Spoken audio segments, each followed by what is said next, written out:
Hello and welcome to another video on my channel, another live stream. I'm delighted to be joined today by Jake the Atheist, who is an atheist YouTuber and kind of a newcomer to the atheist YouTube scene. And I'd recommend going and checking out his channel, watching his deconversion testimony and some of the other videos that he's got going on there. He's done a recent live Q&A and some other interesting stuff. So I recommend going and checking that out. And I was one of the first viewers on his channel, watched some of his initial videos that he put out there, and wanted to. I reached out to Jake and asked him if he'd be interested in coming on a Christian channel, which I think he's not done before, just to have a friendly conversation about his deconversion, learn a bit more about his testimony, coming out of Christianity, and some of the reasons that he has for leaving Christianity. And so thanks so much, Jake, for agreeing to come on and talk to me. Thanks for having me. That was quite a plug. Thank you very much. Yeah. So do you want to maybe we could start by talking a little bit about your journey of deconstruction, and what prompted that, what the process was like for you as you came out of your Christian faith? Sure. Yeah. So I, grew up ever since I can remember. I was Christian, going to church, doing, church related activities. We were at church multiple times a week and homeschooled even after going to Christian private school through elementary school. So I was kind of had all the experiences that you could pretty much have as a kid growing up as a Christian in a Christian family. I think the first time where I really noticed or kind of started to question maybe the things that I had grown up being taught was I was maybe 16, 17-ish. There was a couple of things that happened to my church that we kind of disenfranchised me a little bit from the, maybe not Christianity itself, but at least the idea of religion. A lot of, the things that even Christians will complain about in some churches. There's a lot of like hypocrisy and just certain attitudes that people may have towards people who, don't go to church and this kind of thing, that a lot of that really kind of put me off when I started noticing it more. And so that was kind of one of the first steps for me, where I felt a little bit less comfortable, at least at the church that I was at. But I hadn't started questioning Christianity for, at that point. And a little bit after that, my younger brother was actually diagnosed with cancer. And after maybe a year and a half of battling that, he passed away. And that wasn't like the reason for why I deconverted, but that was kind of one of the bigger motivating factors behind why I started, looking for, more answers inside Christianity and I guess more proofs that it was true and just a little bit more certainty behind the things that I believed. So that was kind of what put me onto the path of looking for answers. And that eventually led me to, atheist arguments and starting to learn more about the history of the Bible and all these different things that eventually, after a period of time, I stepped away from Christianity and I didn't really accept it as true anymore. But I guess you want me to go into a little bit more detail about, what most of those reasons are, right? Sure. I'd love to hear some of your maybe intellectual, rational reasons for why you came to conclude that Christianity is in fact false. Yeah. Okay. Well, like when I started out, some of the like the biblical things that I had been grown up teaching, a lot of the stories, like I grew up, at least especially in the homeschooling side of my Christianity, we were surrounded by a lot of like fundamentalist Christians who took things very literally, from Genesis 1:1 all the way through. So especially like the creation stories and like the Exodus accounts and all these other Old Testament stories, just finding, less and less evidence for those, or, I like, the note the evidence that, nobody really named Moses has ever existed, or, this, population of Israelites at the time, just the origin of the Israelites at that time, there was not very good chances that the Egypt story was true. And, learning more about evolution, not within my my homeschooling curriculum, but after the fact, kind of coming to understand science a little bit better. There's just the way that it disproves a lot of the creation story and all the things like the flood and these stories that are referenced throughout the Bible. Like that was a big part of my deconversion. That didn't get me to, Christianity isn't true, but it definitely got me to, parts of the Bible aren't true. And I think once I got to that point, I kind of allowed myself to ask more questions and maybe start to question who this person of God that I had learned about really was.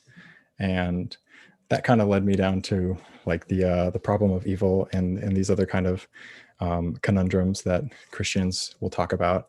And I had grown up hearing answers for that a lot, but thinking about that a lot harder, especially after losing my brother and stuff like that.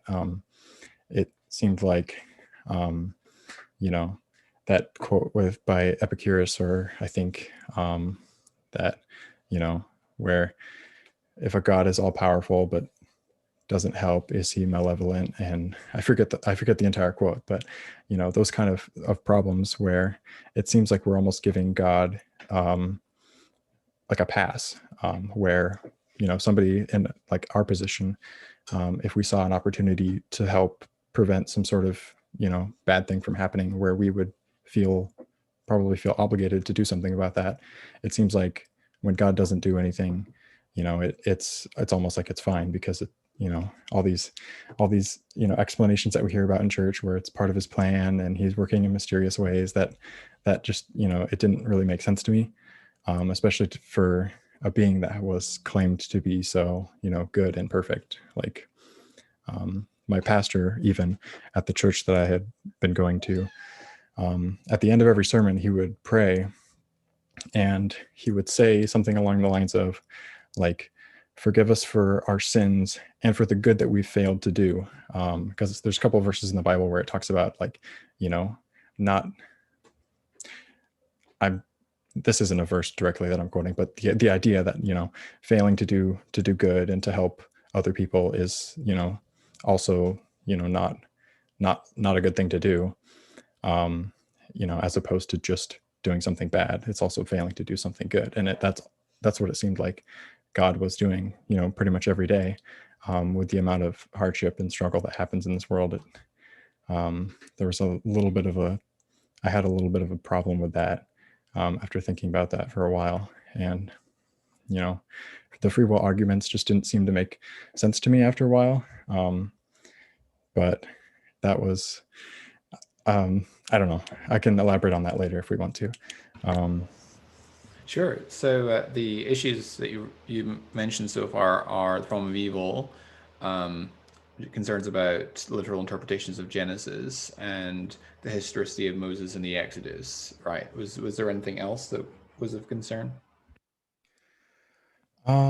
Yeah, I think thinking a little bit harder about the miracles in like the New Testament and the things that Jesus did, even before the resurrection, like all these miracles that are talked about, walking on water, the feeding the 5,000s, just looking for like documentation or historical evidence for those kind of things outside of the Bible, including the resurrection, but just anything, even like one miracle. The fact that it didn't really exist, and that the authors of the New Testament, we still don't really even know who they are. That just seemed really kind of concerning to me, and I really didn't realize how little we actually knew about those stories. Because growing up, it was talked about on the same level as like any other historical fact that was proven almost scientifically. That was another big thing, and that was, I wouldn't say that was like the final thing, but that was another part, especially the resurrection, with how important that is to Christians and Christianity. The fact that we couldn't, really verify it, it just kind of came down to that, that matter of faith that I kind of talked about in my video, where it felt like I had to kind of get the rest of the way with the limited evidence that we had, or sometimes no evidence. Cool. So I was one of the things that struck me when I watched your testimony video on your channel was when you discussed the topic of faith. It seemed to me that the way that you were using the word faith is not the way that Christians historically have used the word faith. Okay. Because you seemed to define faith, and correct me if I'm wrong, but you seem to define faith as belief in a proposition in the absence of, or even against, evidence. Is that a correct summary of how you understand the word? Yeah, that would pretty much be how I summed it up. And yeah, that I understand that Christians would define it differently, and I'm open to hearing whatever definition you have. Okay, I mean, you said that you understand that Christians would define it differently, but surely we should let people define the words associated with their faith tradition themselves, rather than imputing meaning into the word that the adherents themselves don't subscribe to. So, for instance, I mean, obviously Christians themselves don't believe that they're believing on the basis of no evidence, right? Because as a Christian, I'm a Christian because and only because I am persuaded by the public evidence that Christianity is true. And so the way that I would define faith, I mean, the Greek word is pistis, right, which literally means trust, and literally has connotations of to confide in someone or to place confidence in. And in fact, the word confidence and confide, those derive from the Latin con fides, literally meaning with faith, right? So that's what the word etymologically means. And the way that it's used in the early church writings is in terms of commitment to that to which you've already intellectually assented, right? So that would be on the basis of evidence. And actually, if you look at the Bible, we see, for instance, in Deuteronomy 18, the test of a true prophet is that he accurately predicts the future, and he has a 100% track record of being correct. And if he makes a mistake in forecasting the future, then he's a false prophet, and is to be dismissed as such. And so that is a form of evidence, right? Prophecy is a category of evidence. Likewise, in the New Testament, when Jesus is approached by disciples of John the Baptist, and they ask him, "Are you the one that we're expecting, or should we be waiting for another?" And he doesn't say go back to John, tell him that you just have to have blind faith, but he says go back and tell him what you see and hear, right? The blind receive their sight, the lame walk, the deaf hear, and so forth. And so he tells them to go back and tell John about the evidence that they've seen in front of their very eyes. And there's very many other texts. I mean, Acts 17, for example, Paul in Athens, he says that God has given, God has said today when he will judge the world by the man he has appointed, he has given assurance of this to all men by raising him from the dead. And actually the word that's translated there, assurance, is the accusative form of the word pistis. It's pistin, which is the same word that we translate faith in other contexts. So it seems to me that, biblically speaking, faith is defined as an evidence-based trust, right? But they are talking about, how they used to justify their belief in Christianity, and maybe it comes down to not necessarily believing without evidence, but maybe believing on evidence that, maybe your perception of that evidence. Obviously, like an atheist talking about their faith in Christianity, they're probably coming at it from the angle that, these reasons, they have found to no longer be convincing or reasonable, that kind of thing. And whereas a Christian would say, these are the reasons that I have for my faith, and, I consider these to be believable, convincing, these kind of things. So yeah, I can see where that, I'm willing to tweak my language a little bit for that. Okay, so let's move on then from definitions of words, but we can talk about the issue of issue of miracles that you brought up. Okay. So you mentioned that one of your concerns about the gospel accounts is the reporting of miracles in those accounts. Do you want to maybe articulate a bit further why that's an issue for you as far as accepting Christianity is concerned? Well, I mean, I guess obviously, like the miracles, say Jesus turning water into wine or something, those, like if that didn't happen exactly as the Bible says, or if it didn't happen at all, I don't think I would, I don't think it would be a huge linchpin for me. But just the supernatural element to these gospel stories, I think, is kind of the one thread that seems like the hardest to historically verify. And that goes all the way through to the resurrection, which is pretty much a linchpin. But yeah, like with something as big as the resurrection, like I think we would expect to see, I guess, testimonies or at least written historical accounts, not even about the resurrection, even just for these miracles that are happening, in the local area, that seem to have affected, thousands of people, like the loaves and fishes when Jesus multiplied those, or things that had a lot of witnesses. And we know that in the gospel accounts that Jesus was followed by the members of the high priests, or the Pharisees and Sadducees, the religious teachers. And so, granted, a lot of the population was probably not very, legible or literate at the time, but these people probably were. And the fact that it seems like most of the stories about Jesus and his supernatural miracles, talk about how there were people of these religious sects there, and yet they didn't seem to write anything at the time about him, or the things that he did in front of them. It kind of seemed to tip the scales in the other direction, where these supernatural events might not have happened. Does that make sense?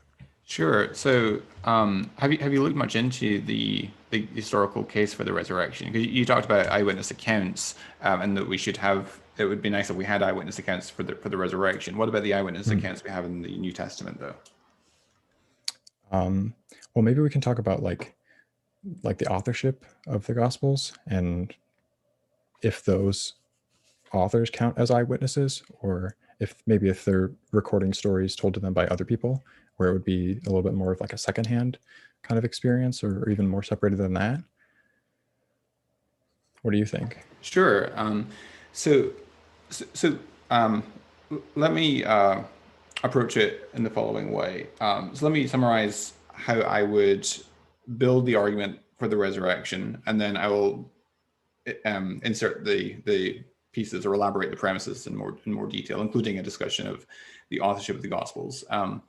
So the way I would approach the case for the resurrection would be to argue that we possess, in fact, accounts concerning the resurrection that are close up to the facts. They are written by individuals who were either eyewitnesses themselves or people who had spoken to eyewitnesses. And these reports are substantially trustworthy, and their authors are habitually reliable and truthful. So that would be the first thing that I would demonstrate. And so if we do in fact possess testimonies concerning the resurrection by such authors, then we have to explain, okay, why are they claiming Jesus rose from the dead? And I would argue there's three and only three possible categories of explanation for why anyone makes a claim. One is that they're lying about it. One is that they're honestly mistaken. And one is that they're actually correct, right? These are mutually exhaustive. There's no other possibilities, at least as broad categories of explanation. And so the way that I would make the case for the resurrection is to argue that the nature of the claims concerning the resurrection is such that it makes it enormously improbable that they were sincerely mistaken. So for instance, when we look through the gospel accounts and the book of Acts, we see that the resurrection encounters with the resurrected Jesus are polymodal in character or multi-sensory, involving multiple sensory modes. So it involves not just individual sightings, but group sightings, physical contact with Jesus, eating breakfast with Jesus on the shore of the Sea of Galilee, and so forth. and according to Acts 1, it was extended across a 40-day time period. So it wasn't just a brief confusing episode. And so that's the sort of thing that's very difficult to be honestly mistaken about, right? So that, I would argue, makes that hypothesis enormously improbable. And then I would also argue that the circumstances of their claims makes it enormously improbable that they were deceiving others deliberately concerning the resurrection. And I'm sure you're familiar with this argument that many of the individuals who purported to have seen the resurrected Lord were subjected to trials and persecutions and willing, at least, to sacrifice their lives for that claim, which provides evidence in favor of their sincerity, that they really did believe that they had seen the resurrected Lord. And so that, in a nutshell, would be the kind of the framework or the structure, or the skeleton, if you will, of the argument I would make for the resurrection. Does that make sense? Yeah, I think so. Yeah, I think I honestly don't know exactly where I fall in my opinion of the like what the disciples or the apostles may have believed about their testimonies. But it seems like when we're reading through these stories of sightings of Jesus after his resurrection,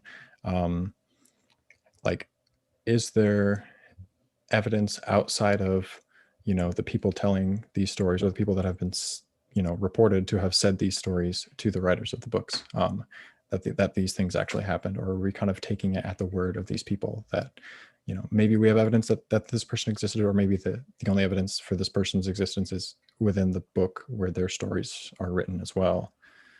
So this is a common atheist conception that I think is mistaken, that in order for a source to carry evidential weight, it has to be outside the New Testament. Is that the view that you're taking, or? No, I don't think that the source or like the story has to be, coming from outside the New Testament, but I think that there needs to be, elements outside of the New Testament to either back up that person was, actually like a real, they existed, and they had some sort of like, essentially like the story itself doesn't have to originate from outside the New Testament, but maybe something, outside of the Bible to give us some clues as to Sure, this person was real, this person existed, okay, that kind of thing. sure, that's fair. And I think that you can make the argument for the substantial trustworthiness of the authors and their being close up to the facts, both from inside the New Testament and outside the New Testament. So I can give you a few examples. Okay. So let's take a few quick examples from inside the New Testament, and I'll show you a few examples from outside the New Testament. So, for example, take John, the fourth gospel. If we look at John chapter 12, do you have a Bible in front of you? Yeah, let me get one up real quick. Got it. So, so this particular category of evidence is known as undesigned coincidences, and I think you heard my radio interview where I talk about this category of evidence. So basically, I'm showing that you have multiple accounts which dovetail in a way that is casual and accidental, and yet corroborates the account because of its casualness and subtlety. So in John 12, for example, it says in verse 1, 6 days before Passover, Jesus therefore came to Bethany, where Lazarus was, and Jesus raised from the dead. And they give a dinner for him there with Lazarus, Mary, Martha, and so forth. And then verse 12 says, the next day, the large crowd that had come to the feast heard that Jesus was coming to Jerusalem, and so forth. And then you've got triumphal entry. So the triumphal entry occurs, according to John's gospel, 5 days before Passover. And John is the only gospel out of the four gospels that actually throws in that particular detail, that it was 5 days before Passover that Jesus entered Jerusalem. Now, if we go over to Mark's account, which is the parallel in Mark 11, in Mark 11, it says, now when they drew near to Jerusalem, to Bethphage and Bethany at the Mount of Olives, Jesus sent two of his disciples and said to them, go into the village in front of you, and immediately as you enter it, you'll find a colt tied in which no one has ever sat, untied, and bring it, and so forth. So Mark actually telescopes the narrative relative to John. He doesn't mention that Jesus actually arrived in Bethany the night before, and it wasn't until the morning that Jesus sent the disciples to fetch the colt, and you have the triumphal entry. But let's just assume for the sake of argument that John is correct, that Jesus indeed enters Jerusalem 5 days before Passover, which John is the only gospel that gives us that detail. Now, in verse 11 of Mark 11, it says, he entered Jerusalem and went into the temple. And when you looked around at everything, as it was already late, he went out to Bethany with the 12. So that would be the evening then of 5 days before Passover, if John is correct. Now, verse 12 says, on the following day, when they came from Bethany, he was hungry. Right, that would be the morning of 4 days before Passover. Verse 19, when evening came, they went out of the city. That would be the evening of 4 days before Passover, assuming John is correct. Verse 20 says, as they passed by in the morning, they saw the fig tree withered away to its roots. So John is correct. That's the morning of 3 days before Passover. And then in chapter 13, you have the Olivet Discourse, where Jesus has a conversation with his disciples on the Mount of Olives, which is midway between Jerusalem, where he's been all day, and Bethany, where his accommodation is for the evening. And so we can assume, I think, reasonably that in chapter 13, he's on his way home from Jerusalem to Bethany, and he stops to have the Olivet Discourse on the Mount of Olives on the way back to Bethany. So that's the evening then of 3 days before Passover. And then you turn over to chapter 14, verse 1, it was now 2 days before the Passover. And so it synchronizes exactly as you would expect, given the chronology that we established in John. Does that sort of class of argument make sense? Yeah, I think what you're, I think I get what you're saying, where it's, there's continuity between the books, essentially. Is that kind of what you're correct? And not just saying? continuity, but undesigned continuity, right? It's casual, it's subtle, that you have to do the detective work that's not explicit from the text in the way that would point to one author being dependent upon the other for that particular detail. It seems to be casual and undesigned. And of course, one example of that sort of undesigned coincidence isn't sufficient to show that the Gospels taken as a whole are substantially trustworthy. But if you have a whole network of such examples, and I think there are extra biblical examples as well, then it builds a very, very powerful case, I think, for the trustworthiness of the biblical account. Does that make sense? Yeah, I think so. I think kind of where I might diverge from, your arguments. I think I'm not one of the atheists that kind of makes the case that, Jesus has never existed or, never really was a person.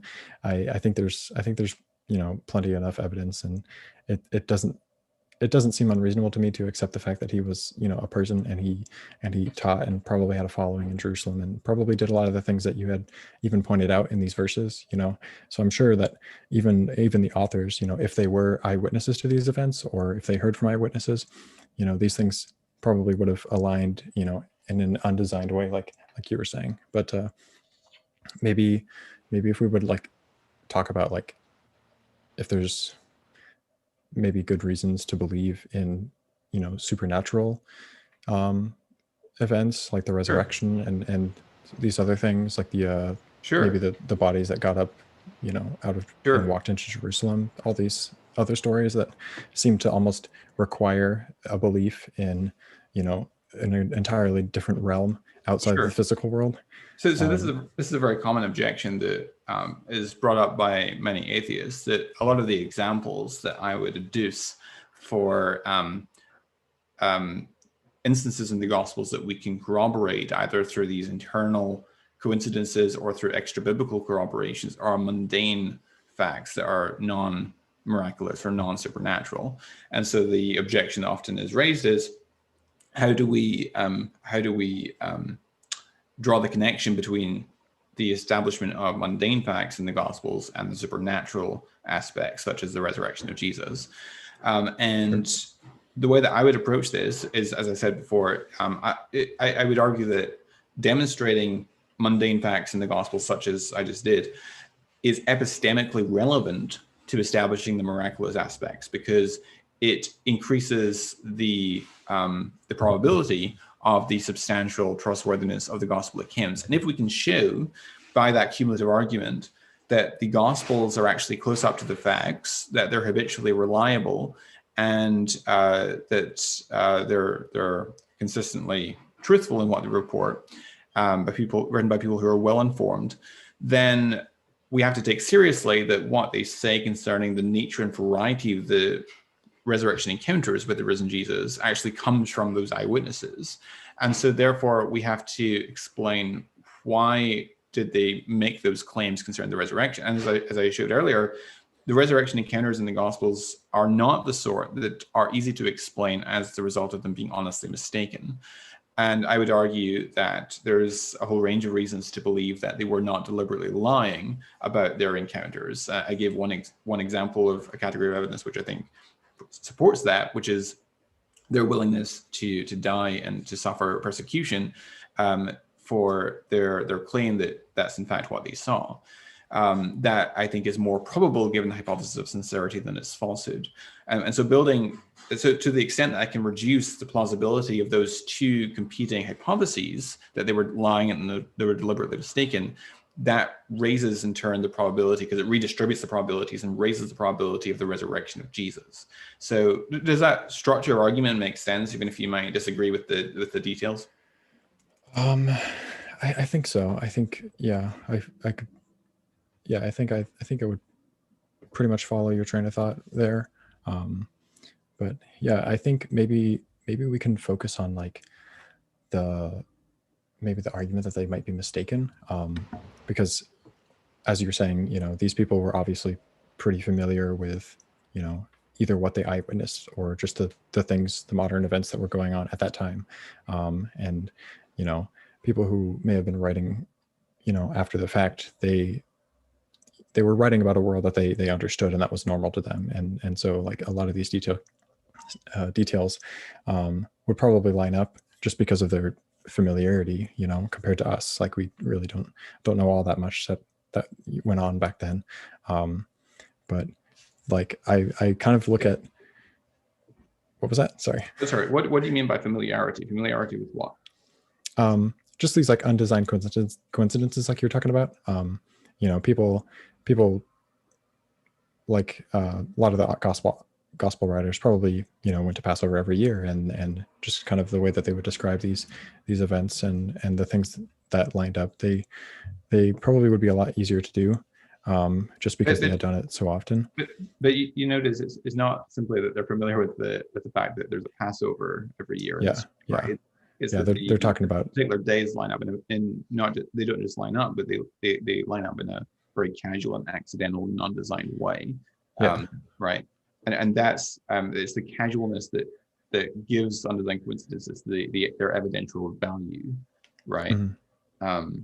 So just to take one other quick example to illustrate, like if you consider another classic example is in John 6, where you got the setup at the beginning of the 5,000 miracle, and Jesus turns to Philip and says, where should we send these people to buy bread? Which raises a question in the audience of why does Jesus turn to Philip here in particular, who's a fairly minor character in the gospel accounts? Mm-hmm. Well, if we turn over to chapter 12, which is a completely different context in John's gospel, different Passover festival, and it mentions in verse 20 and 21 that there were some Greeks at the feast that wanted to speak to Jesus. So they came to Philip and asked him, sir, was to see Jesus? And it just adds in parenthesis that Philip was from the town of Bethsaida in Galilee. Now, if you turn over to Luke 9 doesn't mention the Philip in that context at all, but it does mention that the event took place in Bethsaida. And so by putting together John 6 with John 12 with Luke 9, we now have a cogent explanation for why Jesus would speak to Philip in John 6:5, because Philip's a local guy, knows where the shops are to buy bread. So that the casualness of that connection, the fact that it's never spelled out explicitly, but you have to do that detective work, points, I think, to the veracity of the biblical account. Does that make sense? Mm-hmm. Yeah. I remember you using that example too, and I think the video that you recommended to me. But yeah, just maybe how much do you know about like the authors of the New Testament? Like, are they in fact anonymous? Like, or yeah, so this is a very common objection. that the authors of the Gospels are anonymous. You said the authors of the New Testament. I mean, pretty much everyone accepts that Paul wrote at least 7 letters, right? Yeah. And I would argue that Paul wrote all 13 letters. I think we have good arguments for that. I have an essay on my website where I discuss the evidence for Pauline authorship of the pastoral letters, which are 1 Timothy, 2 Timothy, and Titus. Yeah. I think I might have misspoken, but I was referring to the Gospels. The Gospels. So they're anonymous in the technical sense. The technical sense being that they don't disclose the author in the text, right? And there are plenty of other ancient works that do that also. Clement of Rome, who was a first century church father who wrote in the 90s AD, or probably around 96 AD, doesn't mention the author in the text, but scholars are pretty sure who wrote it, and because Irenaeus tells us who wrote it. Okay. And so the Gospels are anonymous in that technical sense, but that doesn't necessarily mean that we don't have a good reason for believing who wrote them, or even that the original autographs didn't have the names on them, because every manuscript that we have that is sufficiently complete that we have the first and the last page has the name written on it: Matthew, Mark, Luke, or John. So we don't know whether the original autograph had the name on the manuscript because we don't have the original autographs. And furthermore, I would argue that it's at least plausible that Luke was not written anonymously because he addresses it to an official by the name of Theophilus. Now, presumably Theophilus knew he was writing to him, right? Yeah. Furthermore, I would argue that John, if you look at the ending of John, so this is from John 21. I'm sorry, John 21, where John actually identifies as the beloved disciple, verse 24. This is the disciple who is bearing witness about these things and who has written these things, and we know that his testimony is true. And so the author claims to be the beloved disciple, and I would argue that you can actually do detective work to determine who the beloved disciple is. And I think the best candidate is John, the son of Zebedee, which actually comports quite well with the attestation of the patristic sources that indeed John, son of Zebedee, is the correct author for the fourth gospel. Furthermore, John also in 1 John, scholars are pretty much agreed that whoever wrote the fourth gospel also wrote 1 John. And 1 John opens up in the prologue from verse 1. That which was from the beginning, which we have heard, which we have seen with our eyes, which we looked upon and have touched with our hands, concerning the word of life. The life was made manifest, and we have seen it and testified to it and proclaimed to you the eternal life, which was with the Father and was made manifest to us. That which we have seen and heard we proclaim also to you, so that you may have fellowship with us. And indeed our fellowship is with the Father and with the Son Jesus Christ, and we are writing these things so that our joy may be complete. So that seems to be a claim, at least, to have been an eyewitness of the events of Jesus' ministry. And if this is indeed written by the same author as the fourth gospel, and I think there's a very good case that it is, there's very many literary parallels between the two documents, then it follows that the author of the fourth gospel also claims to be an eyewitness. So you have that passage at the end of John 21, and you also have 1 John chapter 1, which says that too. And furthermore, I would argue that, so let's take the Gospel of Mark. What's interesting is that Justin Martyr, who's a second century church father, refers to the Gospel of Mark as the Memoirs of Peter, which is interesting because other later writers that wrote slightly later than Justin Martyr, such as Papias of Hierapolis, Irenaeus of Lyon, Clement of Alexander, Tertullian of Carthage, they indicate that Mark is based on the testimony of the Apostle Peter. And Mark is a fairly unlikely choice of candidate for gospel author because Mark is a fairly unknown character, and he's best known for having betrayed Paul in a mission trip in Pamphylia and having caused a sharp split between Paul and Barnabas over that. So he's an unlikely choice, and it seems very strange that that document goes from being called the Memoirs of Peter to actually it was written by Mark, but he got his information from Peter. That transition seems unlikely unless they actually had really good reason to think actually it wasn't Peter, it was Mark who used Peter's testimony. I actually do think that you have a fairly good argument for the traditional authorship of the Gospels, contra Ehrman and others who say otherwise. Does that make sense? Yeah, I think so. I'm wondering, like, what about like portions in these books that aren't written from like an eyewitness perspective, relative to the person that we're considering to be possibly the author? Is that something that they may have heard and are just kind of adding on to their testimony? Yeah. So do you mean like so they don't use the first person pronoun, for example? Yeah, or things where that person wasn't even there. I can't remember which gospel exactly, but talking about maybe the women at the tomb or something like that, where that person obviously wasn't in that scene yet or something. Yeah, that's a good question. So let's take the first point about them not using the first person but speaking in the third person. So this objection actually was addressed by Augustine of Hippo, who's a very well-known church father, as you probably know, who wrote in the early 400s. And he actually addressed this point because an interlocutor brought it up with the wrong guy. So this is his against Faustus. And Augustine says, Faustus thinks himself wonderfully clever in proving that Matthew was not the writer of this gospel, because when speaking of his own election, he says not, he saw me and said to me, follow me, but he saw him and said to him, follow me. This must have been said either in ignorance or from a design to mislead. Faustus can hardly be so ignorant as not to have read or heard that narrators, when speaking of themselves, often use a construction as if speaking of another. It is more probable that Faustus wished to bewilder those more ignorant than himself in the hope of getting hold not a few unacquainted with these things, and so forth. If you actually look at other ancient sources, including people like Josephus and Xenophon and other sources that you could draw upon, is actually quite common in ancient literature to use third person pronouns when you as the author are present. So it's not a very good argument against the traditional authorship. I think Julius Caesar also does that. Yeah, I don't think that's quite a huge issue for me. Like at least the third person thing.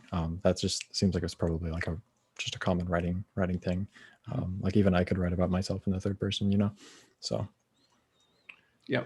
Mm-hmm. Sure. So the other issue you brought up was what was the other issue? About writing about events where they themselves were not present. Mm-hmm. Sure. So I would argue that they also received information from eyewitnesses, that they talked to eyewitnesses. In fact, let's take, for example, I'll give you a couple examples. So if you look at Matthew 14, if you look at Matthew 14. Okay.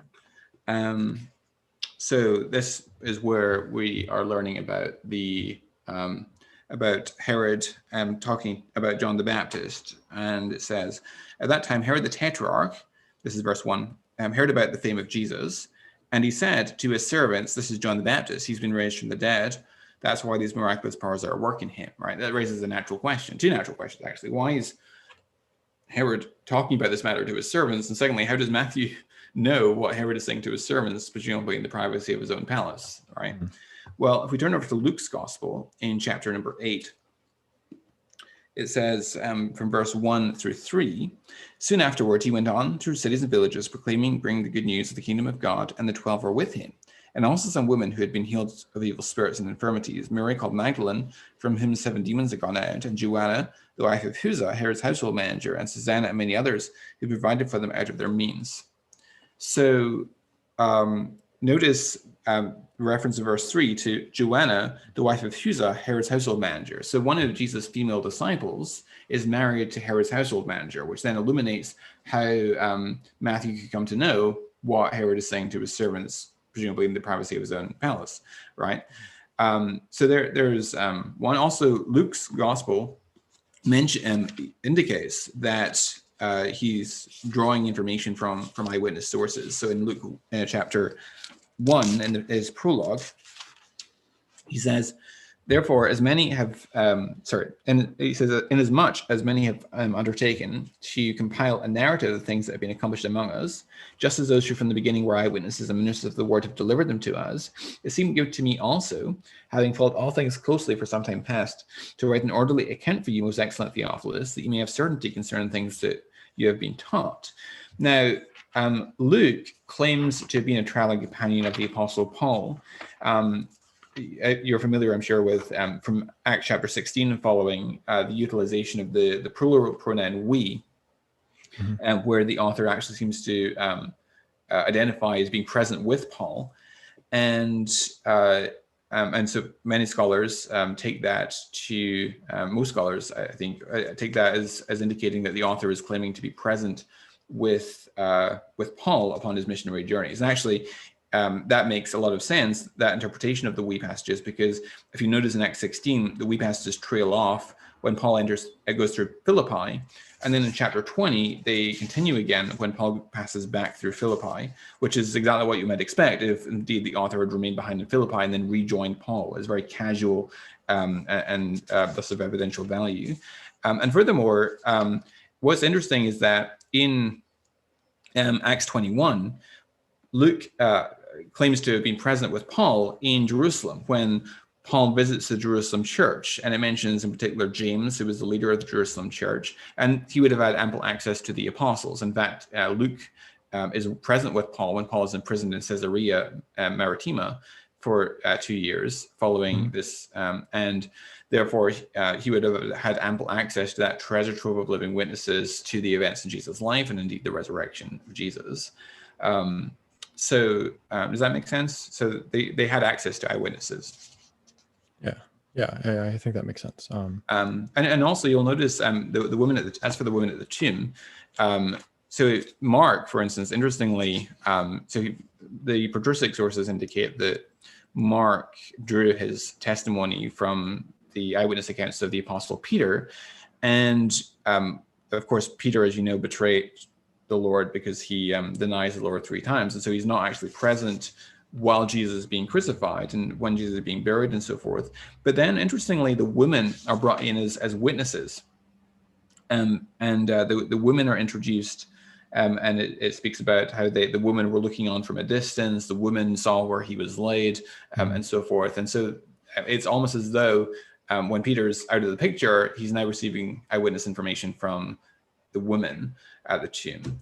And there's actually evidence for, and of course the women themselves could be informants of the writers of the Gospels, and actually there's evidence that would corroborate the women's testimony. In fact, you wouldn't likely use women as your primary witnesses to the empty tomb, because in the patriarchal society that was ancient Palestine, the testimony of a woman was not highly regarded, and so that doesn't prove the veracity of the woman discovering the empty tomb, but it seems to me to be more probable given that hypothesis and its falsehood. And the very last point I'll make here is that if you look at, there's actually multiple reasons to take the story about the woman discovering the empty tomb seriously. Just one example, this points to the independence, I think, of the accounts. In John chapter, in the Synoptic Gospels, you have multiple women discovering the tomb empty on Easter morning. John chapter 20 says, now on the first day of the week, Mary Magdalene came to the tomb early while it was still dark, so the stone had been taken away from the tomb. So that gives rise to a very common objection. Well, does John contradict the Synoptics? Because in the Synoptics, there's multiple women that go to the tomb. In John, there seems to be only Mary Magdalene. But then you read verse 2, it says, so she ran and went to Simon Peter and the other disciple, the one whom Jesus loved, and said to them, they have taken the Lord out of the tomb. And we, uses the plural pronoun there, udamen, we do not know where they have laid him. And so in a very casual way, John shows knowledge that in fact there were other women that were present with Mary Magdalene. And actually, I think it points to the independence of the account. So hopefully that deals with your question somewhat. Yeah, a little bit. I think talking about, eyewitnesses, I don't know if people have ever, wondered, like maybe talking about when the author wasn't there and isn't talking about from the first person, and they're using somebody else's account. How can we verify that, like, the people that the author is referencing, that they actually saw it, or that they were there, or they existed? I'm sorry, say that again. So maybe in the example of like the women, like, do we have knowledge of like the women, you know, did they exist, and were they like involved in the church and this kind of thing? Like, Yeah. or Yeah. So the testimony of women, the testimony of the women is established, I think, by the gospel accounts. Remember, if the gospel accounts are substantially reliable, as I think they are, then they provide evidence for those things that they assert, right? I would disagree with what's known as the passage by passage approach, or the pericope by pericope approach, where you basically, every time you arrive at a new verse, you have to feign amnesia and forget everything that you've already established. So if the gospel accounts are reliable, they're written by individuals who are well informed, close up to the facts, then when the gospels assert something to be so, that itself is evidence for its veracity. And furthermore, I think that we have evidence directly bearing on the historicity of the woman. I mentioned already the criterion of embarrassment relevant to the woman discovering the empty tomb, I think, is more probable given the veracity of that account than its falsehood.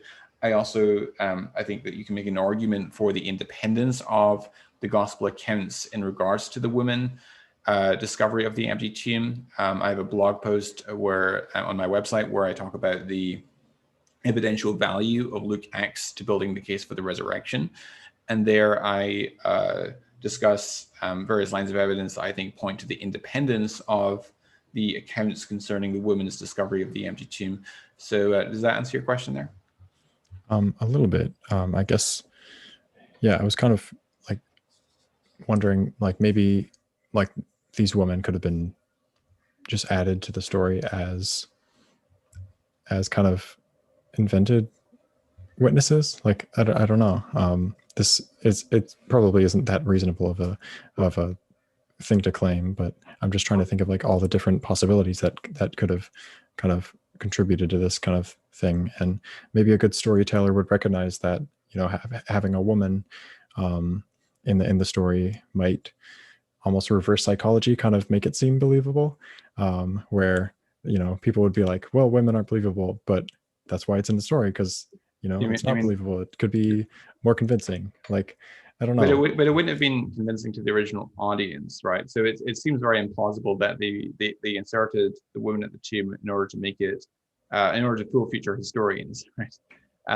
Because the original audience that they're addressing, they would write it off if they heard the stories were from women. It makes it less credible to them. Now, of course, I'm not saying that proves historicity, to be clear. I'm saying that it's more probable given historicity than the falsehood. And and I'm not arguing that any one of my contentions is based on simply one piece of evidence, but rather a whole network of evidence that can be considered cumulatively.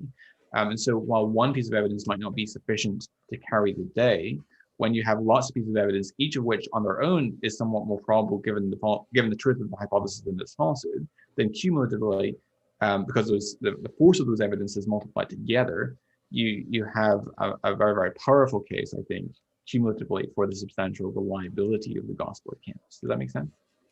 Yeah, I think you talked a little bit about that earlier too, like when you were talking about not looking at each verse individually and trying to, like, you know, having to prove everything. You kind of look at the whole overall, the whole book, essentially.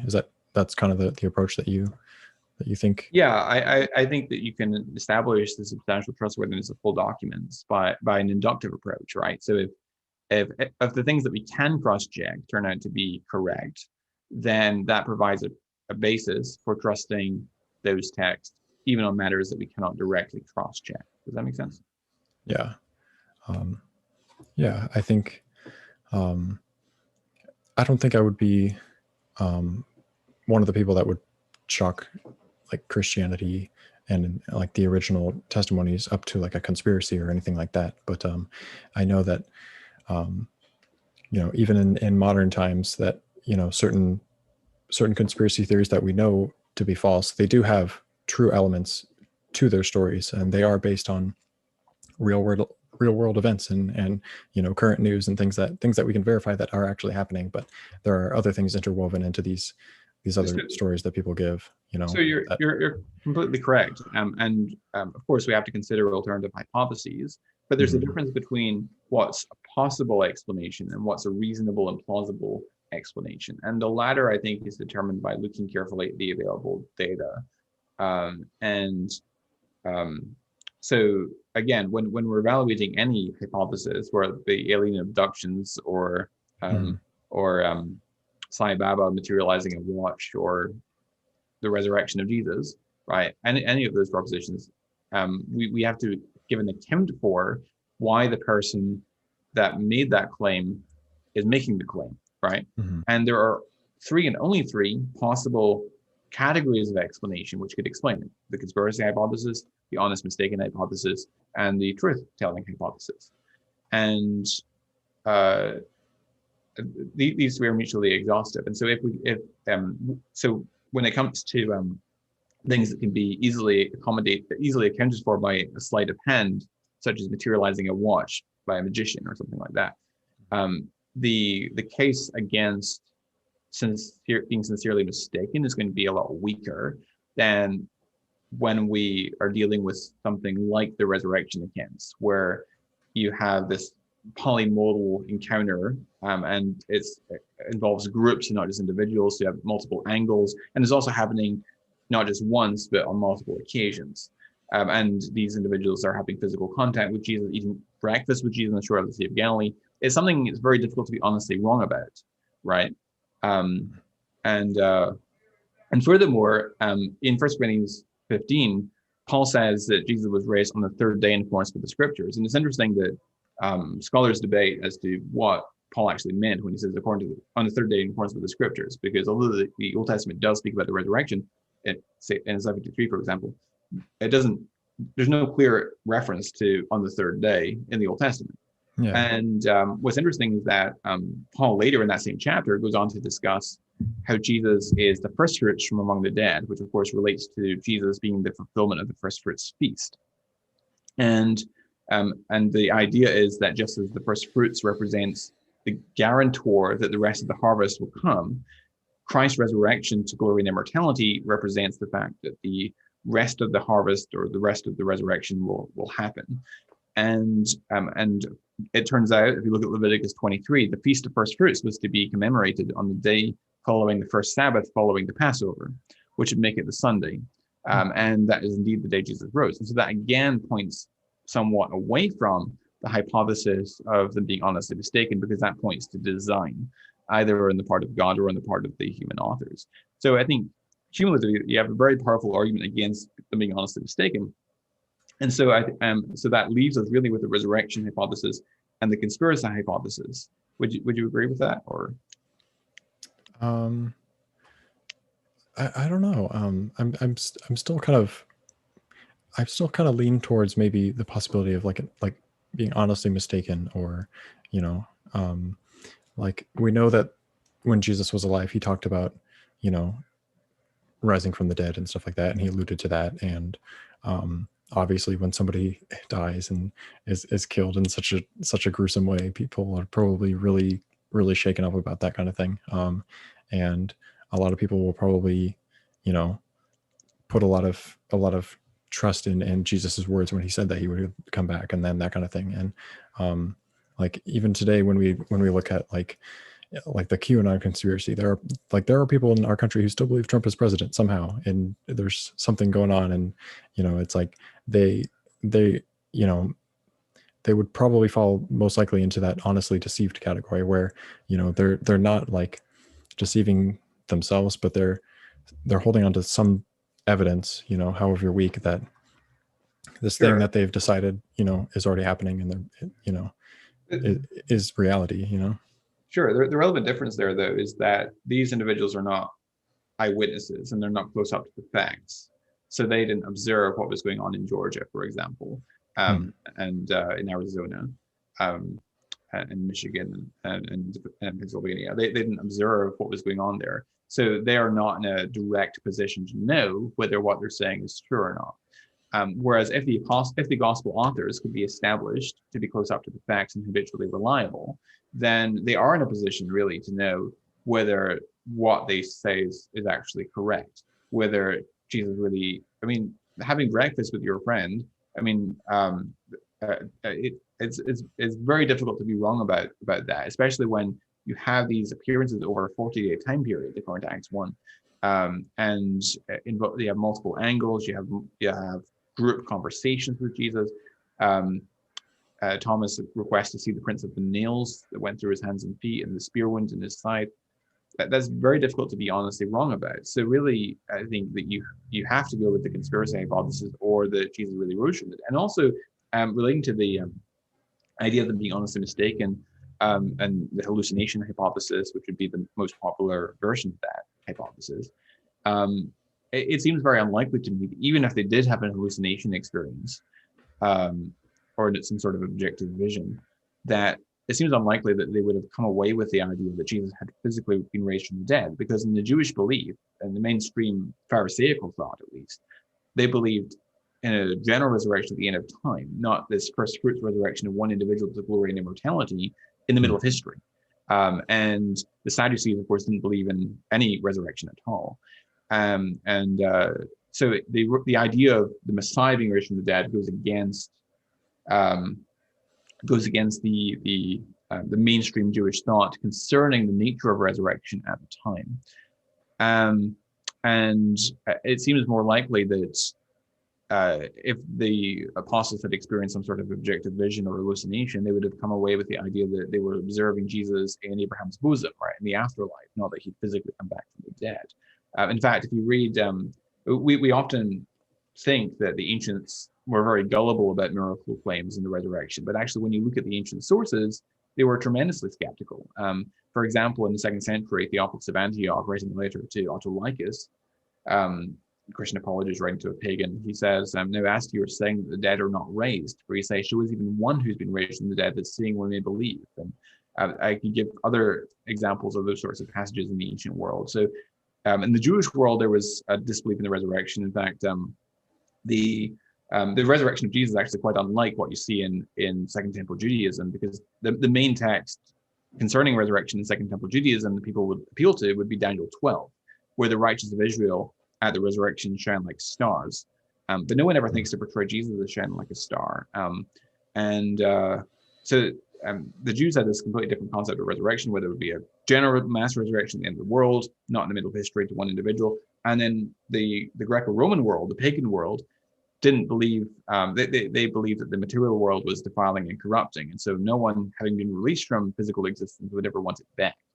And so for different reasons than what we have today, people in the ancient world were quite skeptical of the resurrection. And there was no obvious motivation to make it up, because it's not what the Jewish messianic expectation involved, right? Mm-hmm. Yeah. I think, I think so.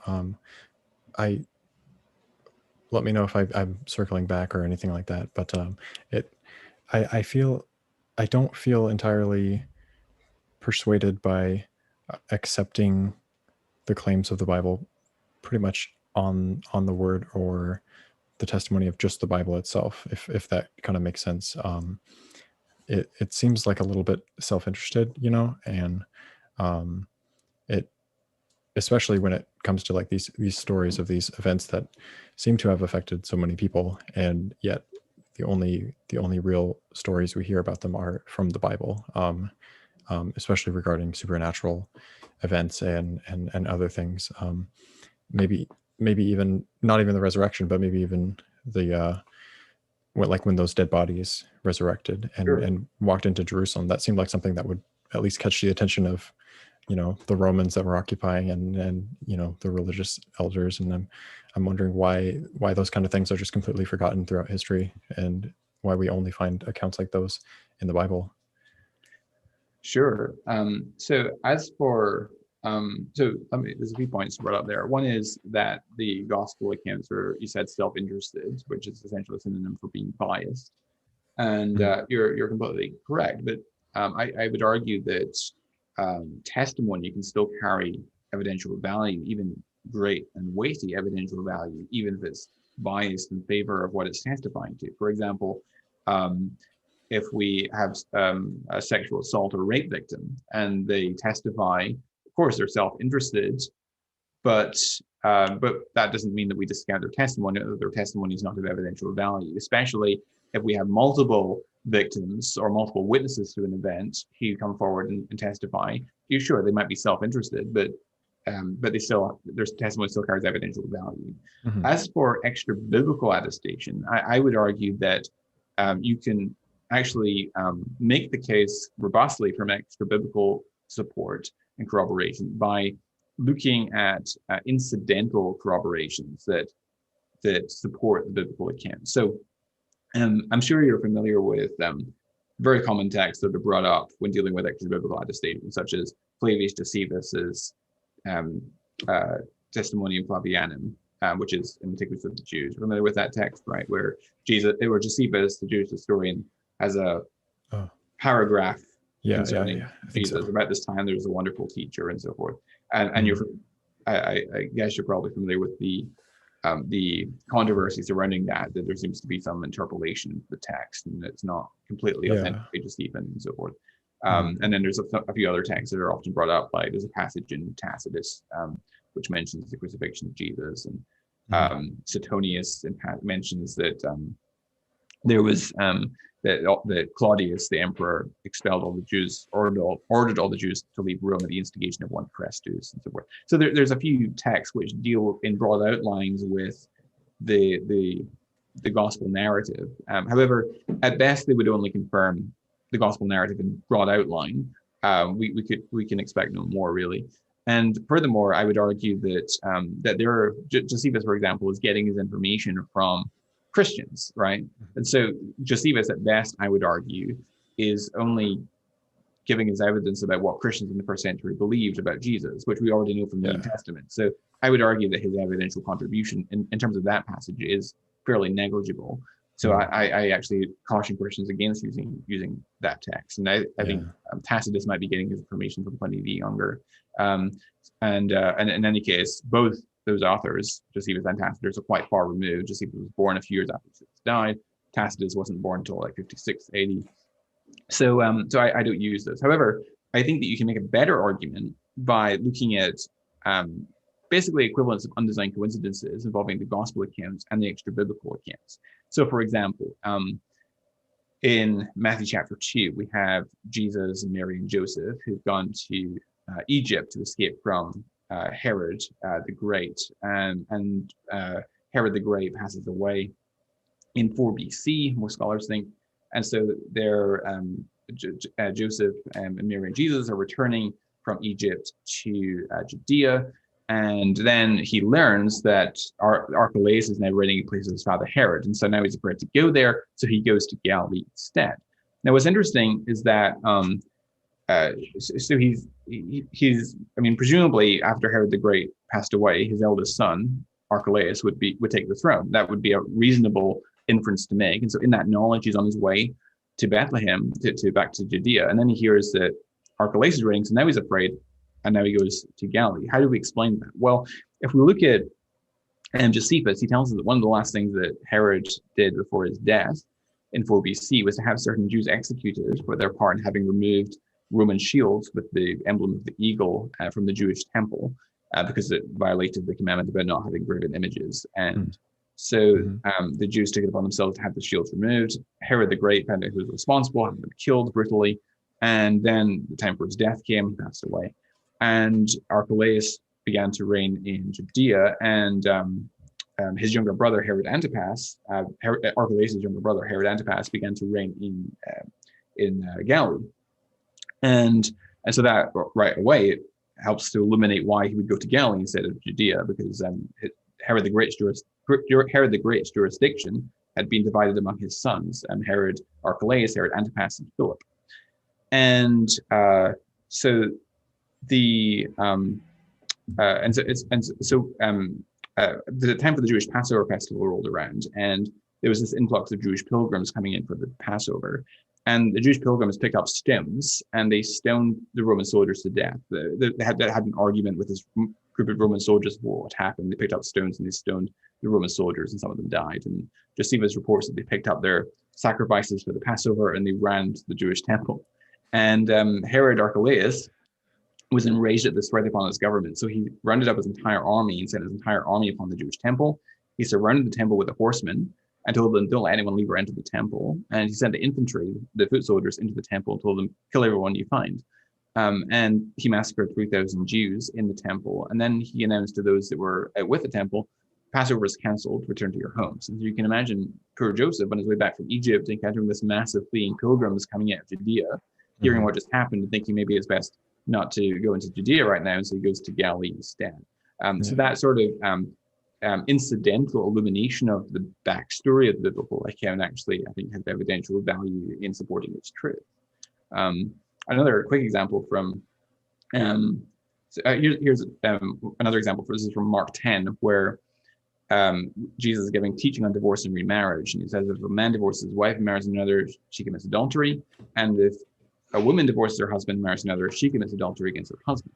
And this gives rise to a very popular objection, because Jewish law, although it made provision for a man to divorce his wife, it made no provision for a woman to divorce her husband.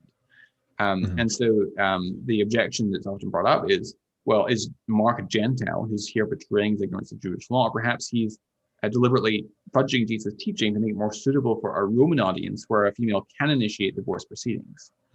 And if you actually look at Josephus, he tells us that Herodias, he says, took it upon herself to confound the laws of her country, to divorce her first husband, namely Philip, Herod's brother, in order to marry Herod Antipas. And so where was Herod Antipas tetrarch? He was tetrarch of Galilee, the very place where Jesus was giving that teaching. And so again, that backstory that's provided by Josephus helps illuminate what's going on in the biblical account. One very final example I'll give is, this is one from the book of Acts. So in Acts 23, when Paul is apprehended and brought before the Jewish council, and he's before Ananias, the high priest, and the high priest orders for him to be struck in the mouth, and he says, God is going to strike you, whitewashed wall, for according to the law you ordered me to be stood here, and yet contrary to the law you ordered me to be struck. And the people who were standing right by say, you would revile God's high priest. And he says, I do not know, brothers, that he was the high priest, for it's written, you shall not speak evil of the ruler of your people. Now, this raises an interesting question. How come he doesn't know who the high priest is, right? Presumably he could tell by his garb. Well, if you read Josephus, actually we learn that Ananias, of whom that was spoken, was actually in truth not the high priest, but he was sitting in judgment in that same capacity. He previously held the office.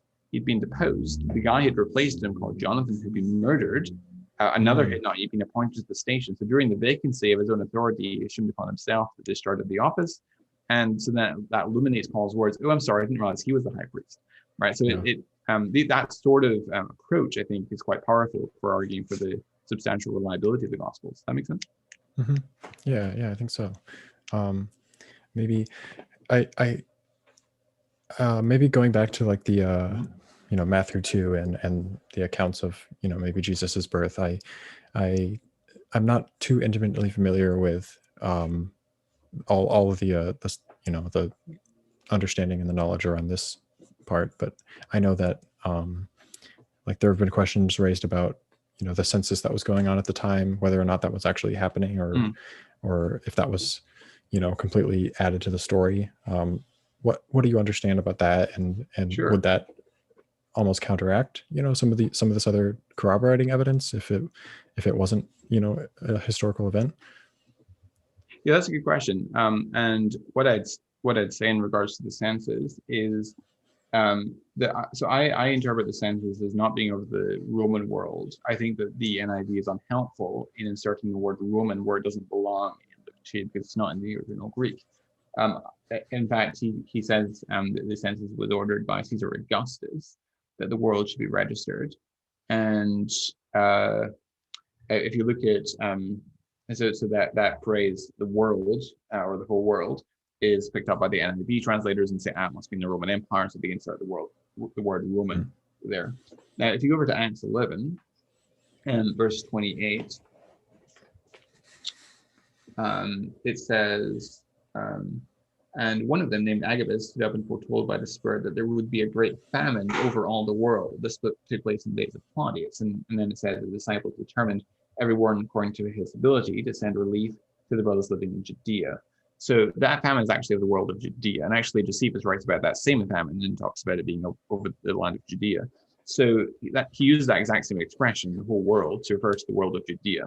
So I would argue that the taxation Luke 2 is actually not of the Roman world, but of the world of Judea. That's how Luke uses that expression elsewhere.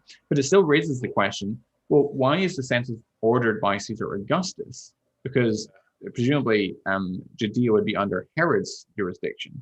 Well, it turns out, if you read Josephus, that around, I think it's around 6 BC, Herod had a sharp falling out with Caesar Augustus because, according to a report that was delivered to Caesar Augustus by a guy called Silius, Herod had taken his entire army upon the Arabians and had laid waste to Arabia without consulting Caesar. And it says that Caesar wrote to Herod sharply, saying, I've previously used you as my friend, now I will use you as my subject. And he gets demoted from Rex Socius to Rex Amicus, and one consequence of that is losing the ability to conduct one's own taxing. So then that illuminates why the census would be ordered by Caesar Augustus rather than Herod. Yeah. So that help? A little bit, but I mean, there's also the issue of the discrepancy, the alleged discrepancy between Luke and Matthew in terms of the timing of Jesus' birth, which I'm happy to address if you want to, or you can move on to something else. If yeah, we don't really have to talk about that, yeah. But maybe like, is there, evidence like Roman or otherwise that this census happened around this time and that these people were, told to go back to the places where their fathers were born and all these things? Like, was that timing? Did that actually happen in the the timeline of Jesus's birth? Yeah, so there's not extra biblical attestation for the census per se. There is evidence that the people of Judea, when Caesar had this falling out with Herod, which actually got resolved in a few years, and Herod got back into Caesar's good graces because it turned out that Silius greatly exaggerated the report, and Josephus says that Caesar turned to Silius full of rage and announced that he had to be executed, but only after he first apologized to Herod. Yikes. And but there is evidence that that when Herod and Caesar had this falling out, those in Herod's jurisdiction had to swear an oath of allegiance to Caesar, and that might make sense of the fact that. So I would. So you're familiar with the common objection that Luke indicates that the census took place during the reign of, Quirinius was governor of Syria, whereas Matthew indicates that it was during the time of Herod the Great. The problem is that Herod the Great passed away in 4 BC, and Quirinius became governor of Syria in 6 AD. So you have this 10-year discrepancy between Matthew and Luke. I would actually argue that that an admissible interpretation of that text is that the matter was picked up again where it had been previously dropped so it was picked up again during Quirinius was governor of Syria in 6 AD, where the matter had been previously dropped, where the registration had been taken in order to prepare for a census, in order to prepare for taxation. But when Herod got back into Caesar's good graces, the matter was dropped, and it was later picked up again during the reign of Quirinius. That's my interpretation of that text. But I would also object to the idea that in order for us to believe something, it has to have extra biblical attestation, because the argument from silence, I think, is quite a weak historiographical argument. And the reason for that is because we can find all manner of examples where you would expect something to be mentioned in a particular historical source that isn't. So, for example, Philo of Alexandria and it passes over in silence the destruction of Pompeii, the eruption of Mount Vesuvius, and even though Philo, Pliny the Younger fails to mention the destruction of Pompeii and Herculaneum during that eruption of Mount Vesuvius, even though his uncle Pliny the Elder was killed in that eruption.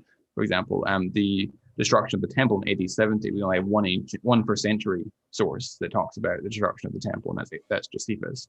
So, much of the literature from the ancient world, from first century Palestine in particular, has been lost, and so we wouldn't necessarily expect to have another source. At least it's not incredibly probable that we'd have another source for an event just because it happened. And we also have cases where we know we have good reason to think an event happened, but we only have a single source for it, a single written source. So I would argue that that's a weak argument in historical inquiry. Does that make sense? I think so.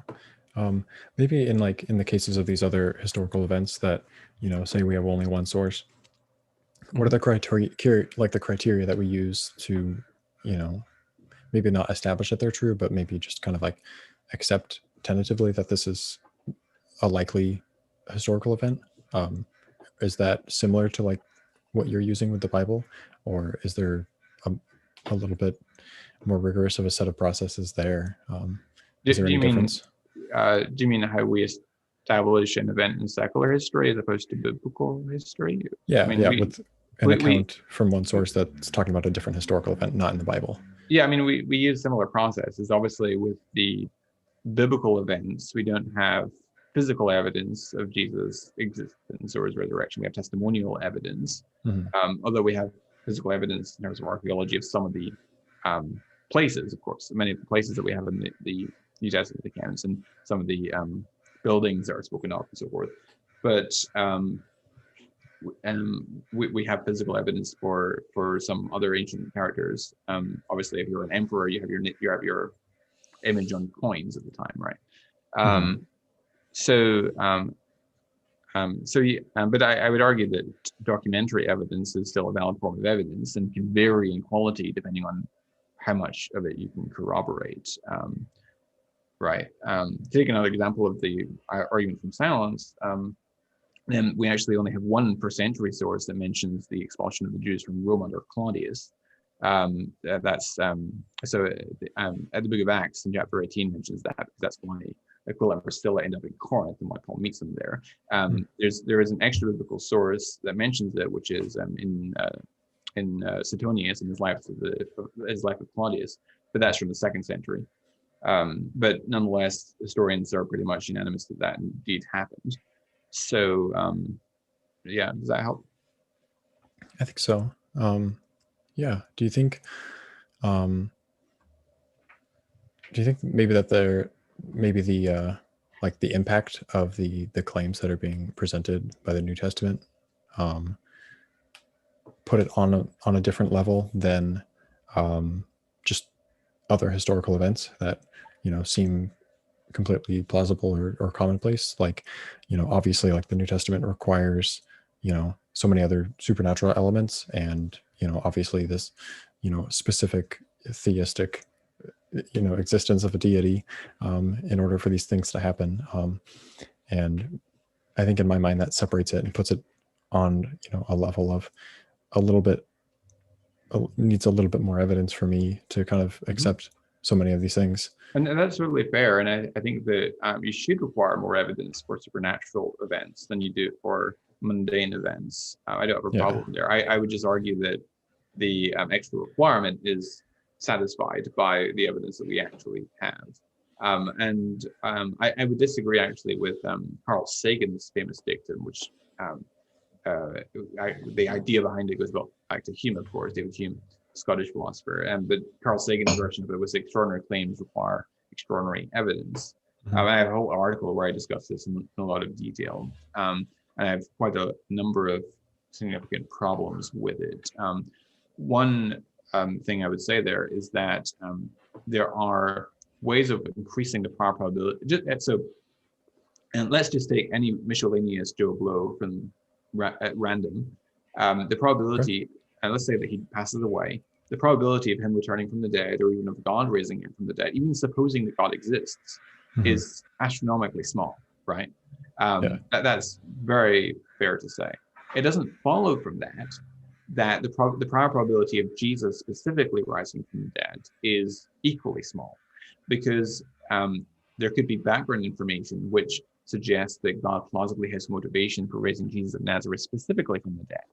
So, for instance, if you can make a robust argument from messianic prophecy that the messianic mission of Jesus was anticipated and prophesied and prepared for through the Old Testament scriptures, then that raises the prior probability in just the background information that Jesus specifically would rise from the dead, because it suggests that God plausibly has motivation for raising Jesus of Nazareth specifically from the dead. Likewise, if you can, you could put forward the trilemma argument, which is to say that this, of course, that was originally put forward by C.S. Lewis in his Mere Christianity, that Jesus, if he was merely a man, would not be a great moral teacher because he claimed to be God, right?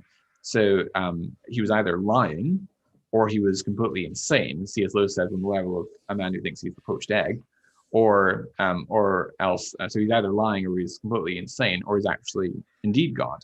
And when Jesus claims to be God, and I think there's very good historical reasons to think that he did in fact claim to be God, not just Israel's Messiah, but God incarnate, the eternal God who created the world and exists outside of it. If Jesus really did claim that, then that's something that's very difficult to be honestly mistaken about unless you're completely insane. And Jesus doesn't seem to be completely insane. And the fact that he was crucified, and in fact seems to have predicted ahead of time his impending death and resurrection, and deliberately got himself crucified, and being willing to die for that belief, that suggests that he's indeed sincere. So if you have independent arguments which support Jesus' divine and messianic identity, then that provides good reason to believe that, okay, maybe God really does have motivation for raising Jesus from the dead, and then let's be open at least to the case for the resurrection and see how good the evidence is. We shouldn't just dismiss it out of hand. Does that make sense? A little bit, yeah.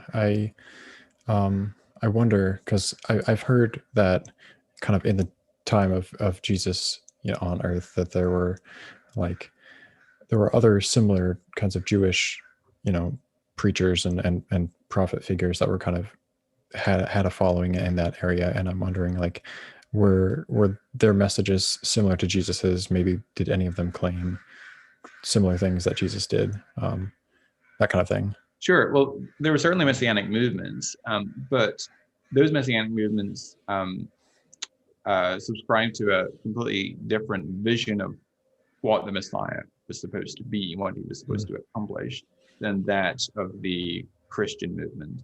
So you had individuals like Simon Bargura, for example, who led a revolt against the Romans, and that was kind of the messianic expectation at the time, where the Messiah was supposed to overthrow Rome and reestablish a Davidic reign, not suffer the shameful death of a criminal. In fact, Trypho, the Jewish rabbi in the 2nd century, in his dialogue with Justin Martyr, his Christian apologist, said, when they're debating is Jesus the Messiah from the Old Testament, Trypho says to Justin Martyr, "These and such like scriptures, sir, compel us to wait for he who is Son of Man shall receive from the Ancient of Days the everlasting kingdom. But this so-called Christ of yours was dishonorable and inglorious, so much so the last curse contained in the law of God fell on him, for he was crucified." So they were not expecting a crucified Messiah. So that was new, and also the resurrection is new with Jesus, and that the Jews weren't expecting your Messiah to die, and so they couldn't be raised from the dead. They weren't expecting to die as a martyr's death. So, and also another thing that was unique with Jesus is that he actually claimed not just to be the Messiah, but to be God himself, which is a very bold claim. And does that make sense? Yeah, I think so. I don't think there would be any, carbon copy kind of similar person or, event happening around that time. But yeah, forget what I had next for questions. Sure. trying to remember right now, but I don't know. I think I've heard you talk about this kind of stuff before, and I'm maybe if I just go into a couple reasons doubts Sure. that I have still or something Sure. like that. Please. I think maybe remind me again if I'm still going in circles or anything like that. But No. um, like the account of Jesus's resurrection, and maybe like the timing of that, and in history with very limited and not the best form of evidence, leaving it down to kind of eyewitness accounts, and seemingly hard to trace authorship in writings throughout history, maybe even spaced out a couple of decades after these events. That also kind of gives me pause as to why this seems like the best possible route a God would take for saving the world. And if this is the right time or the right method that would convince the most amount of people, it just doesn't seem like something that was orchestrated to be this such a on an individual and on like a global and universal scale, like such a vastly important event. Sure, I completely hear what you're saying, and so there's basically a variation of the problem of divine hiddenness, right? Which is why Yeah, could a God little not bit. have made his existence more obvious? And Mhm. I actually have a very long essay on my website where I talk about this in a lot more detail. But what I would say in brief is that if we accept the premise that God has given us sufficient reason to believe that he exists and that Christianity is true, and that premise I would subscribe to. If we accept that, then it's very difficult to impugn God's moral character because he hasn't given us even better evidence than what should be sufficient to rationally persuade someone who's fully informed. So I would see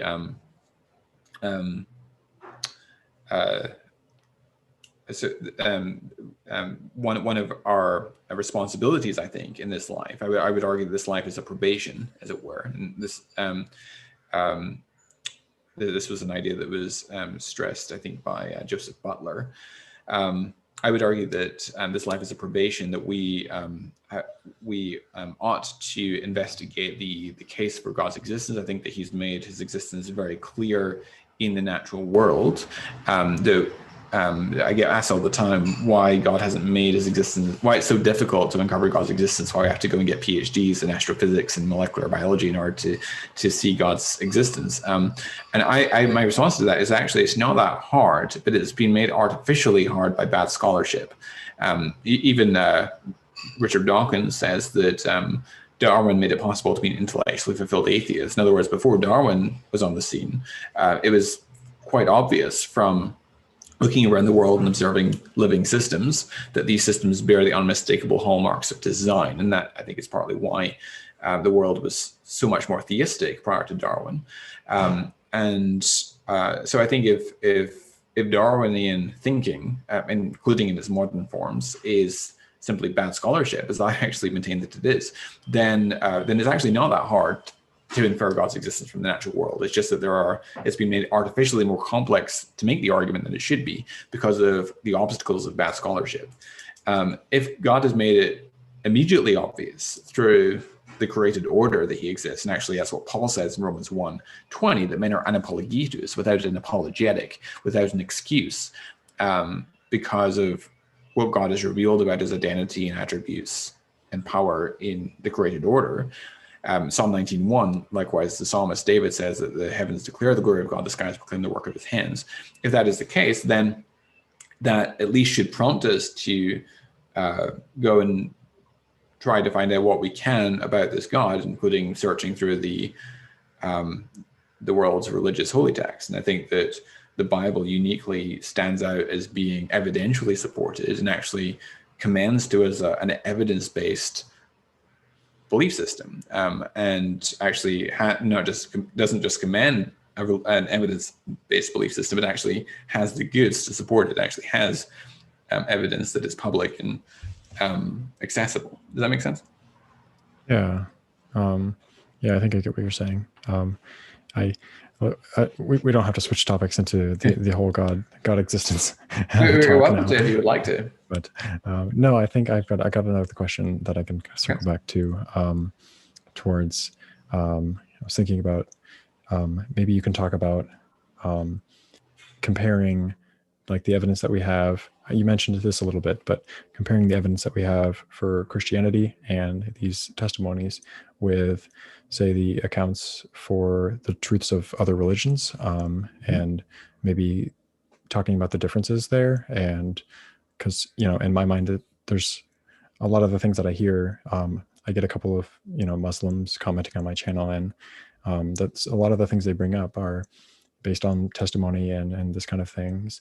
And it seems like it's not all too different than Christianity, but if there's a difference, maybe if you could clarify that a little bit. Sure.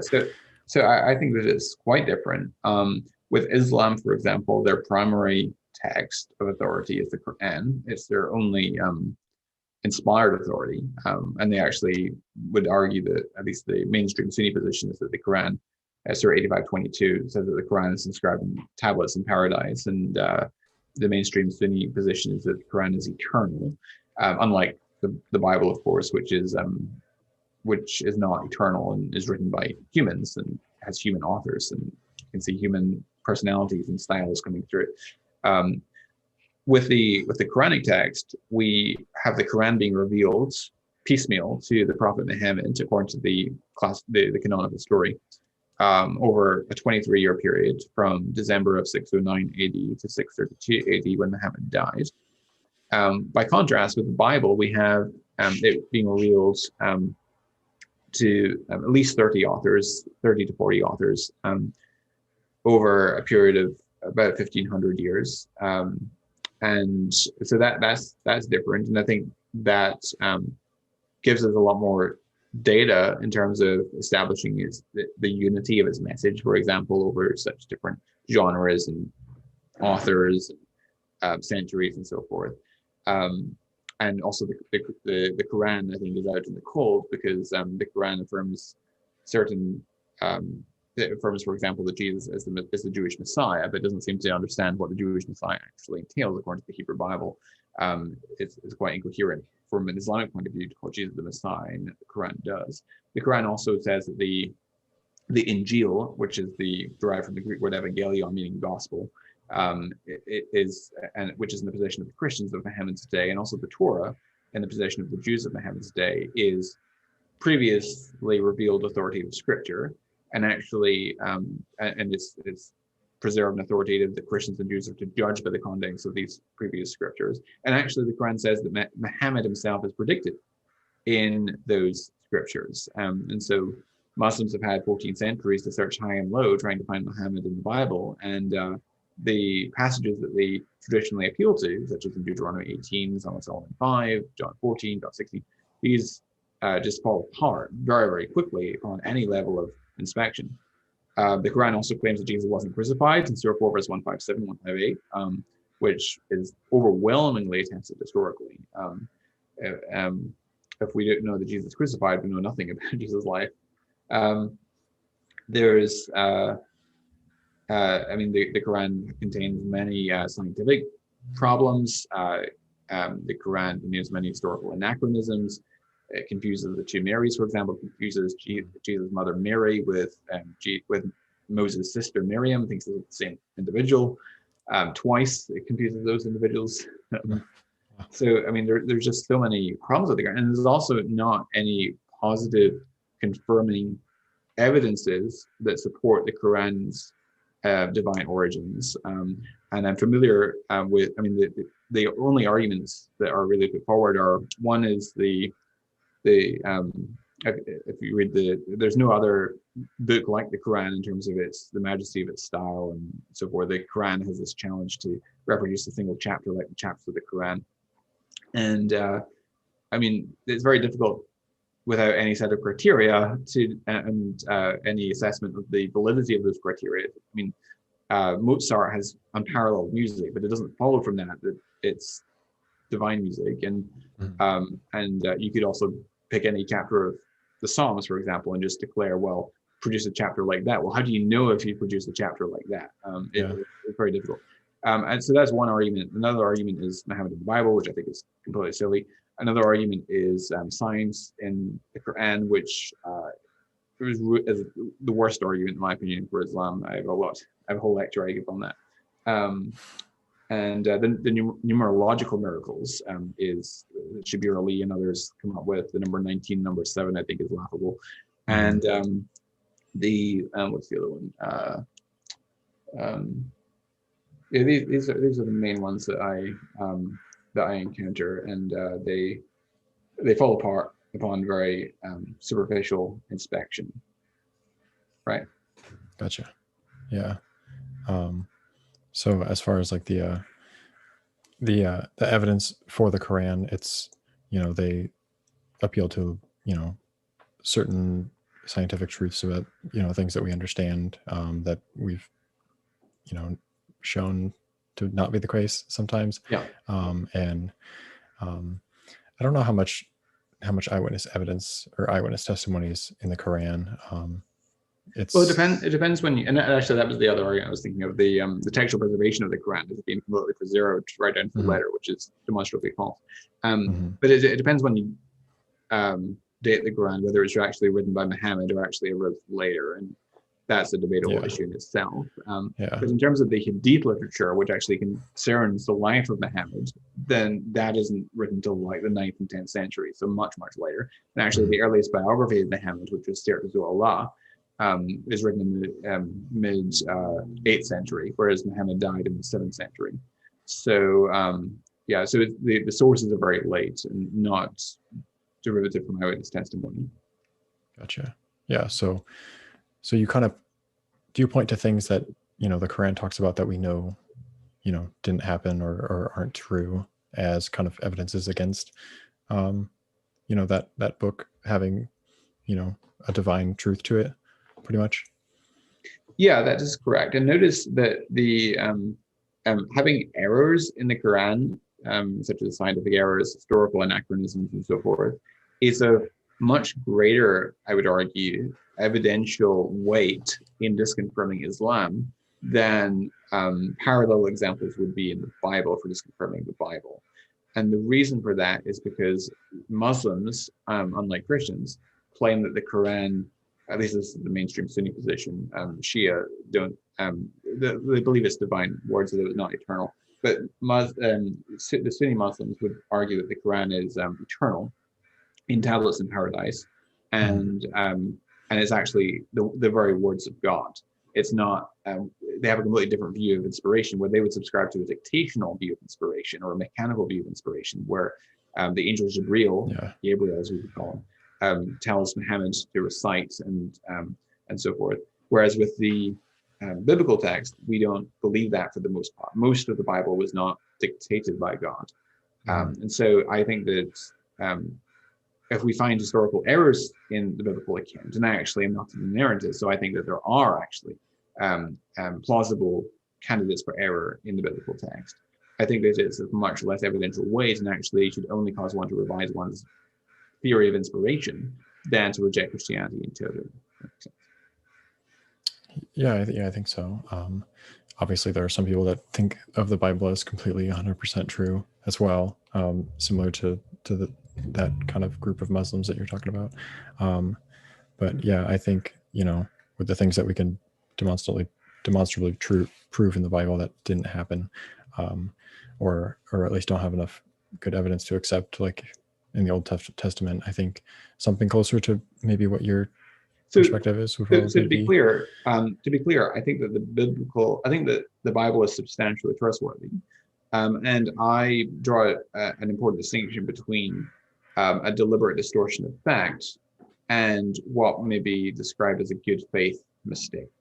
So, I think that there's a small handful of cases in the gospel accounts where I think the best explanation is a good faith mistake, such as precise ordering of events, or for instance in Luke, where there's a apparent discrepancy between with Matthew, because in Matthew you have the return, you have the flight to Egypt and so forth, and whereas in Luke you have after Jesus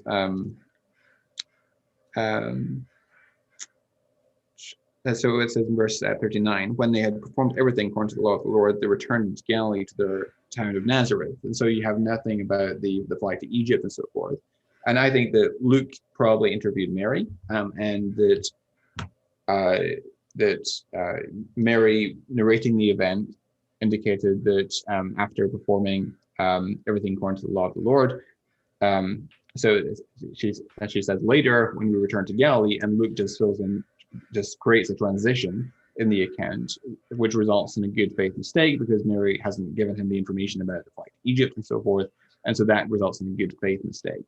Or there are cases in the gospel accounts where I think there's a variation in eyewitness memory, but I think that is a much less evidential consequence than finding examples of deliberate distortions of fact, or if there are entire events that are manufactured or entire dialogues that are made up or discourses that are just completely fictionalized. I think that would have much greater evidential consequence than simply identifying a small handful of good faith mistakes. Does that make sense? Mm-hmm. Yeah.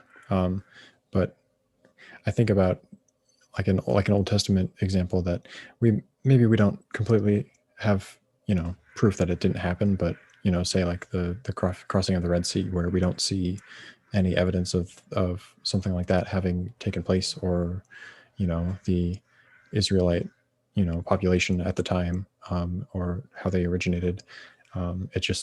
It seems like the story is being told in a very literal way, like as in a historical account, but there's really nothing to back it up when we look at the tangible evidence for something like that.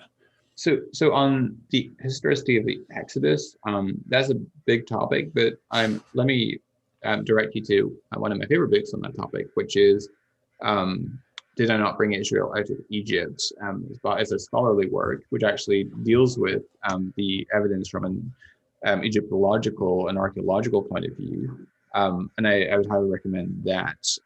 It's really an excellent book which deals with some of the internal evidences internal to the scriptures that supports the veracity of the account. I would also recommend Titus Kennedy, who is an archaeologist who works at Biola University. I have a webinar live stream that I did with him on the subject of the case for the Exodus, and I would recommend that also if you want.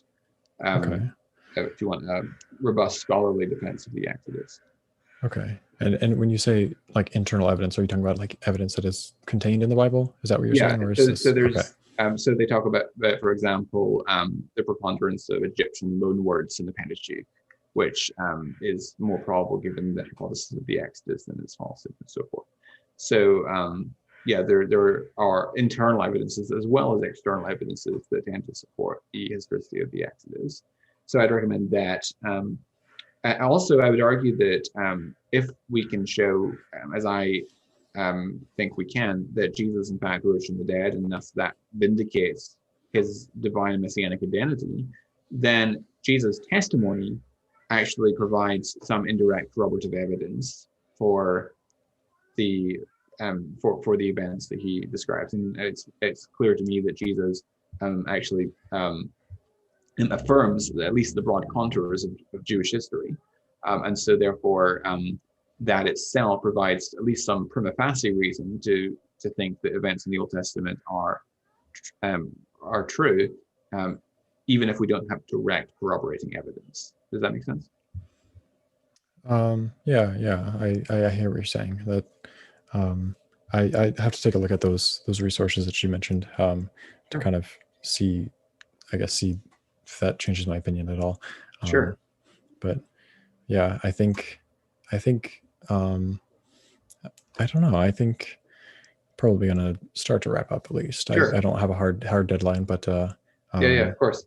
But yeah, I know people probably don't want to be watching a video for forever. Yeah, of course.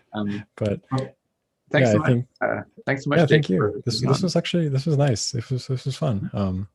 It was nice and casual. I liked hearing your answers to all my questions. I think maybe I'll definitely check out the stuff that you mentioned. And yeah, I don't know. I think leaving off, I'm not in a different position than where we started. Mhm. I'm sure you're not either, but Yeah, I mean, I don't expect people to change their minds in the course of a single conversation.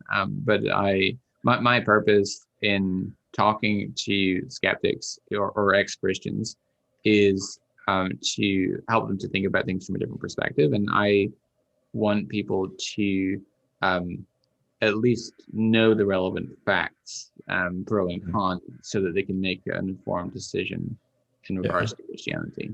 That makes sense. I definitely don't like, you know, stating, certain things that I've heard in the atheist community without, knowing for Yeah, certain what's verified and how much we actually know about, sure. the history of the Bible and these kind of things. I always try and be as careful as I can with the statements that I make. But yeah, Yeah. it's always good to hear from somebody who's, researched and has a lot more familiarity with the subject matter than I do. Kind of helps me double check things in my head. But yeah, Let's this is, sorry, go ahead. let's wrap up here, and I'll sign off the live stream. But folks, please do subscribe to this channel, and also check out Jake's channel. And I'll see you around in future live streams. Have a great evening.